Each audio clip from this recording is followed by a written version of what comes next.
مسلمان نابێ بە هەوا و ئارەزووی خۆی بە زەمیری خۆی شت بفرۆشێت. مسلمان ئەبێ ئەو سلعەی کە ئەیفرۆشی عیبەکانی باسکەی، بڵێ ئەم سەیارەی من 1 2 3 ئەمە عیبەکانێتی بە صدق، حتى ئەو کەسێک کە نەیشی زانی لێ بکڕی نەیخەڵەتێنی. إنما المؤمنون إخوة. أي باشا كوا أدبي مسلمان لا يؤمن أحدكم حتى يحب لأخيه ما يحب لنفسه. ئێمەوەکو ئەنجومەنی سەنگەسەری کۆمەڵی دادگەری ئەو شەو هەستاین بە سازدانی کۆڕێک بۆ بەڕێزمەوە سەد لێرگرمیانی کە تێیدا باسی سیفاتی بازرگانی مسلمان دەکات. ئامازمان لەو کۆڕی ئەوە بوو کە ئەوانەی کە بازرگانی دەکەن، ئەوانەی کە ماڵ و سامانیان هەیە و خۆی گەورە ماڵ و سامانی پێداون، شێوازی مامەڵەکردن لەگەڵ ئەو ماڵیدا بزانن و شێوازی بازرگانی بزانن و هەموو کەسێک بزانێت کە دەبێت سیفاتی کەسێک کە بازرگانی دەکات سیفاتی چۆن بێت و چۆن مامەڵە لەگەڵ ئەو بازرگانی و ئەو ماڵ و سامانەی کە خۆی گەورە پێداوە مامەڵەی لەگەڵدا بکات. شتێکی زۆر خۆشیان گێڕاوە کۆمەڵێ برای ڕازگۆوەکو خۆتان تی مزگەوتێکمانە کردو وەسا لە شوێنێ پارەی نەما. وتی داوامان کرد لە خەڵکە گوتمان وەڵا خەڵکی لە مزگەوتەکە پارەی نەماوە. تیان کار ڕۆژێکیان پیاوێک عەرەبانەی پاڵەدا تەنەکەیەک لەسەر یەکێ لە ئەو عەرەبانە بوو ئیشەوە بوو. وتی ئەم مزگەوتەیە پارەی پێویستە. وتی وەڵا وتی تەنەکەی دانا و ڕۆشتیەوە هی ئەم مزگەوتەیە. تی وەڵا کردمانەوە پڕ بوو لە پارەی تێکەڵ و پێکەڵ. چونڵە کاکە پیاوەتی ڕۆژ کە نەختە لە بچوتی کاکە بگەن پێی گەشتین پێی تا کاکە توی بەرە بزانمەمە چی بوو.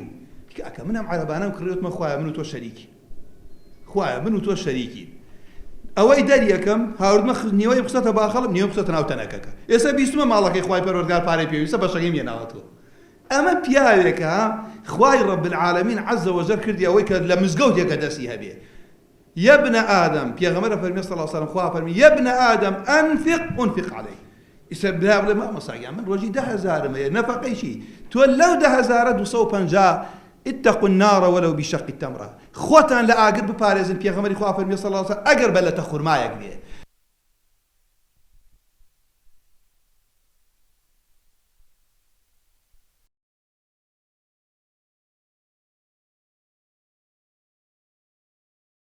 كام كورانا براسي لهذا المرجشي أودا زور بيزون شو كم حقد أمره براسي بداخل مسلمان كم ترخم من لما ما ذكرناه لكرينو فرشتنو جورانا دا بوي براسي أم جورا كورانا زور بيزون خابا داش ما وصلت توا دارم كورانا كزور بيزون لبروي بحقيقة أمره بوي مسلمان نكون إنه شبهات وحرامة بوي بحقيقة أما أو كورانا أو رم كساز ما ده وبيز شبراسي المسلمان والشاب بالنوازيات البو أو كوركوبنا لكاتي يسادا بتايبتي كمامەڵەی دروست و کۆمەڵێک بازرگانی کردن پیدا بووە.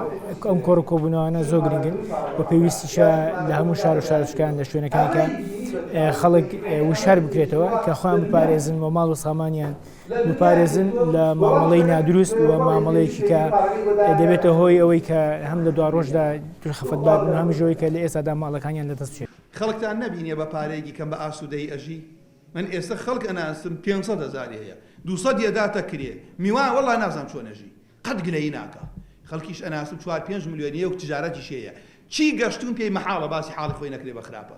هەی ژیانە وەڵای ئەترسین گرانیە بەشمان ناکە هەموو جارۆک وایە کە تۆ گەی پێوازنەی داوای قەرزیلێک یا داوای پارەیەکی.